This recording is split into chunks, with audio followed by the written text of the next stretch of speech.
Doctor Mohammad Yunus sir একেবারে ইন্ডিয়ার জায়গা মতো মারছে ভাই। তাই তো বলি যে হঠাৎ করে ইন্ডিয়া পাগলামি শুরু করলে কেন? হঠাৎ করে কি এমন হয়ে গেল যে পাগলামি শুরু করলো? কিন্তু আজকে সেন দেখলাম পাগলামির আসল রহস্য, যে কেন ইন্ডিয়া পাগলামি শুরু করলো। ভাই আমি পুরাই অবাক হয়ে গেছি।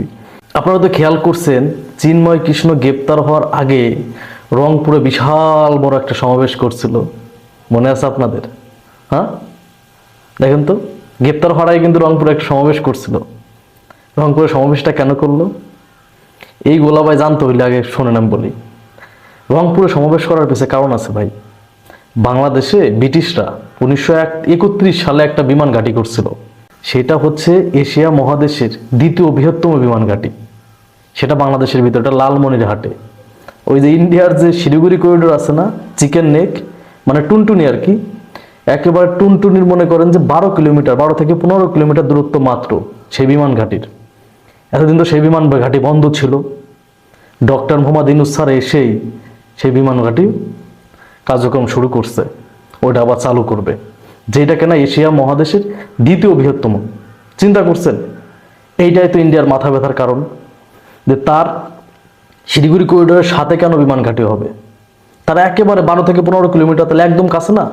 চিন্তা করছেন? ডক্টর মোহাম্মদ ইউনূস স্যার জানে কোথায় কি দিতে হবে। ডক্টর মোহাম্মদ ইউনূস স্যার জায়গা মতো মারছে। কারণ ডক্টর মোহাম্মদ ইউনূস স্যার জানে যে যদি বাংলাদেশের ক্ষমতায় টিকে থাকতে হয় তাহলে ইন্ডিয়ার জায়গা মতোই মারতে হবে, একেবারে জায়গা মতোই মারছে। এই জন্য দেখেন সংখ্যালঘুদের দিয়ে তারা রংপুর আলাদা চায় ওই যে ওইটার জন্য, আর চট্টগ্রাম আলাদা চায় চট্টগ্রাম বন্দরের জন্য। মামাবাড়ি আবদার পাইছো?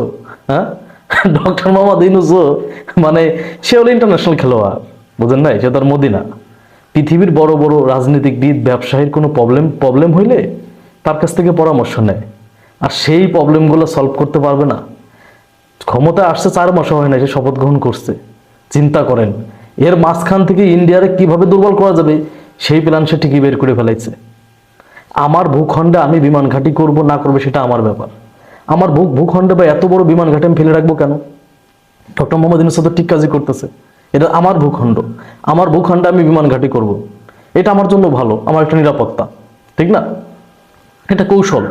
যদি আমি এটা করে রাখি এখানে, তাহলে ইন্ডিয়া বাংলাদেশের সাথে আঙ্গুল ঝোলায় কথা বলতে পারবে না। কারণ টুনটুনিতে আঘাত করে দেব, মাত্র 12 থেকে 15 কিলোমিটার দূরেই চিকেন নেক। মেন প্রবলেমই হয়েছে এটা।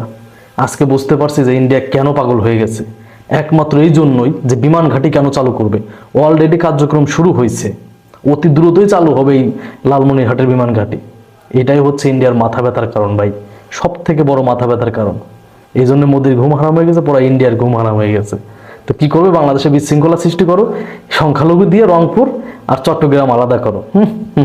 মোদি মামা বাড়ির আবদার পাইছে, এই দেশটা তোমার বাপের, আমরা হিন্দুস্তান করে দেবো। কে সংখ্যালঘু নির্যাতিত বাংলাদেশে?